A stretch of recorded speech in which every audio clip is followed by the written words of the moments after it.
Que fait l'Europe dans notre région? Nous sommes avec Didier Gégou, chef du service des ports départementaux de Seine-Maritime. Bonjour. Bonjour à vous. Alors tout d'abord, le département de la Seine-Maritime est très lié à la mer. Trois ports relèvent de l'autorité du conseil départemental. On peut commencer par présenter celui du Tréport. Alors effectivement, comme vous le soulignez, trois ports sont sous l'autorité du département. Et donc le Tréport, qui est le port le plus au nord de notre département, à la frontière avec le département de la Somme et la région Hauts-de-France, avec cette particularité justement que le port du Tréport a un pied dans la Somme, mais également une grosse partie évidemment en Seine-Maritime. Donc le port du Tréport, c'est trois activités, le commerce, la pêche et la plaisance. Alors je commencerai par le commerce, c'est à peu près 250 000 tonnes par an de trafic en import et en export. Alors sur le port du Tréport, nous avons deux entreprises qui sont installées, deux industriels installés sur le port, qui font rentrer justement de la matière première via le port. Donc c'est des entreprises qui sont importantes pour le fonctionnement du port. Donc c'est principalement des engrais à destination de l'agriculture et également des bentonites pour destination de procédés de génie civil et de l'industrie elle-même. Voilà.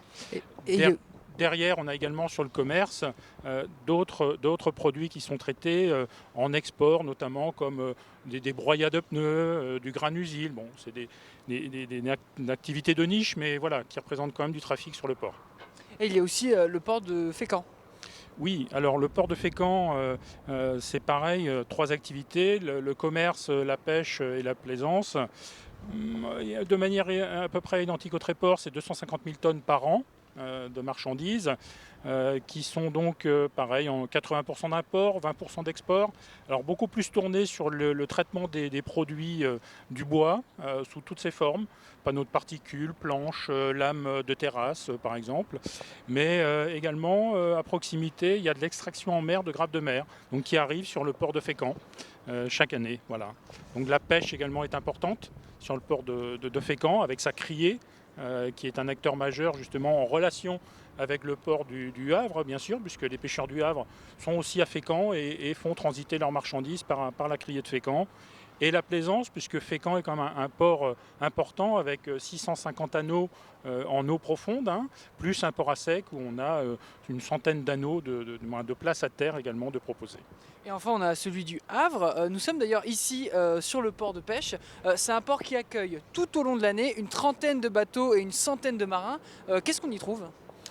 Alors, ce port, oui, avec une belle activité, c'est à peu près quand même 5000 tonnes par an de produits de la mer qui y sont débarqués, voilà, avec une vente en direct. Alors, on a juste à côté les halles de vente en direct, bon, gérées par la ville, mais les pêcheurs utilisent ce point de vente direct. Après, on a également le lien avec la criée.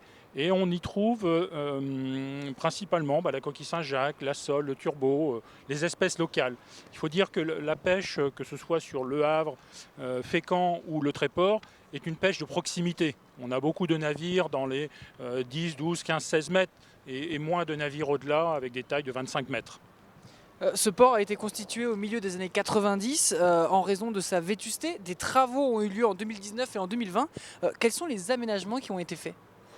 Alors, lorsqu'en 2019, le département a créé officiellement le port de pêche du Havre, alors bien que des discussions ont été engagées depuis 2018 avec l'État, le Grand Port Maritime du Havre, la ville du Havre et la communauté urbaine du Havre, il faut signaler justement que la gouvernance de ce port est organisée avec le département et la communauté urbaine du Havre qui financent à 50% à part égale les investissements sur le port. Donc ici, quand on a repris le port, on a bien vu que les équipements à destination des pêcheurs étaient vétustes, n'avaient pas fait l'objet d'investissement depuis longtemps. Donc le département a mis en place des études et ensuite des travaux pour le remplacement des pontons où nous sommes aujourd'hui et des passerelles d'accès sur donc les trois pontons et les trois passerelles. L'équipement majeur justement pour les pêcheurs pour travailler dans de bonnes conditions et en sécurité également. Je le disais en préambule, vous avez bénéficié de fonds européens. Vous avez reçu un peu plus de 330 000 € du Fonds européen pour les affaires maritimes et de la pêche. Quelles ont été les étapes pour bénéficier de ces fonds? Oui, on a bénéficié donc de ces fonds. Alors, première étape, ça a été de se rapprocher et de voir si notre projet était éligible justement à ces fonds européens pour la pêche. Donc ça a été fait en lien avec le délégué, je dirais, auprès de la région qui s'occupe de la gestion de ces fonds. On est rentré dans un des critères qui est l'attractivité des ports de pêche et la sécurisation et l'amélioration je dirais, des installations pour les pêcheurs.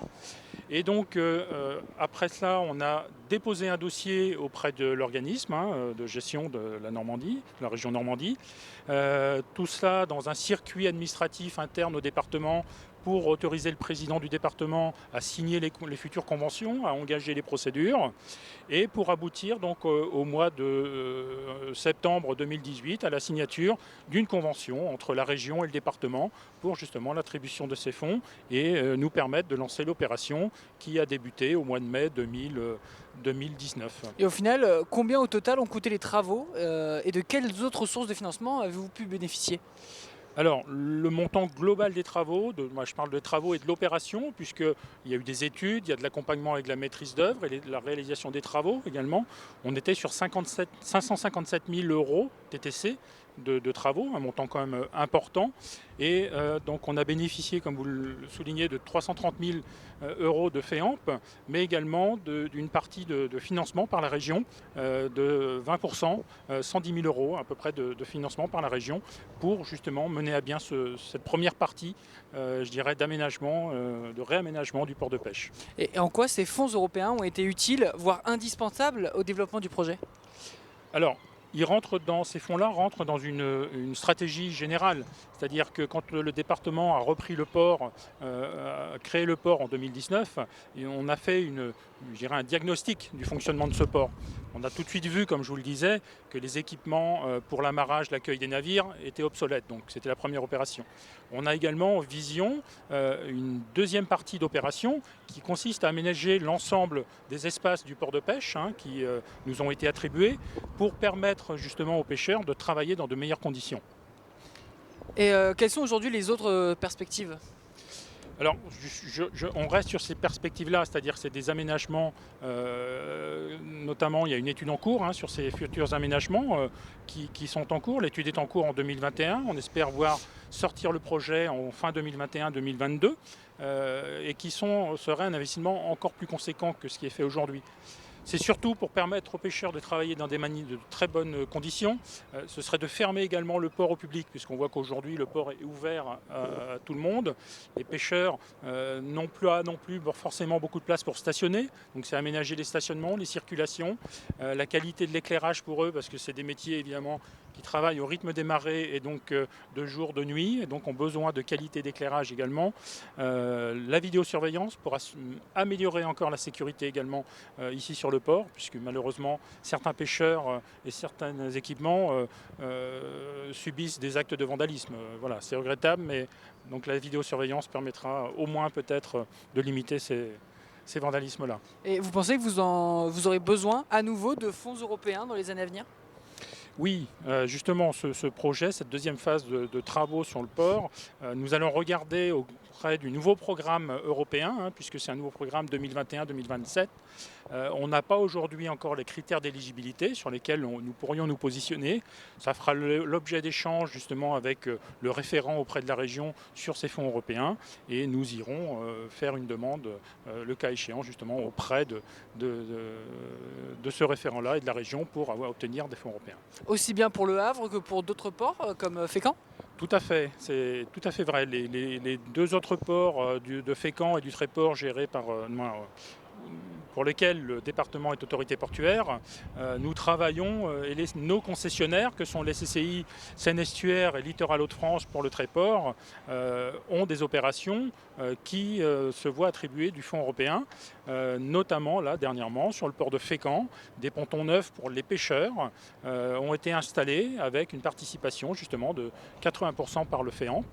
Donc c'est loin d'être, c'est très un apport financier important qui permet justement toujours de faire travailler les pêcheurs dans de bonnes conditions. Et le département est justement appuie toujours la pêche sur l'ensemble de ces ports.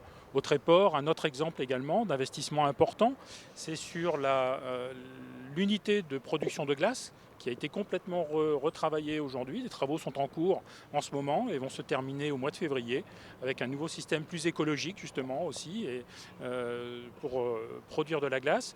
C'est de l'aménagement de cellules de stockage également sur le port du Tréport. Grâce à des fonds européens, tous ces travaux d'investissement peuvent être réalisés et nous continuerons justement à aller regarder du côté des fonds européens pour permettre toujours les activités de pêche sur nos ports.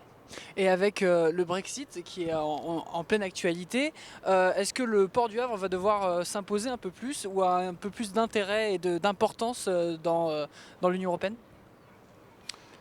Alors, le Brexit par rapport à je parlerai sur la pêche, hein, bien sûr, on est, comme je disais, sur une pêche qui est plutôt de Local. proximité. Donc, peu de marins ici montent dans les eaux, je dirais à proximité je dirais des territoires anglais. Et donc, du coup, l'impact semble pour moi un peu moindre. Maintenant, on n'a pas une vision complète justement de ces difficultés-là. Qui pourraient venir pour les pêcheurs et les professionnels de la pêche ici sur le port du Havre. Merci Didier Gégou d'avoir été avec nous. Je rappelle que vous êtes le chef du service des ports départementaux. Très bien, merci à vous.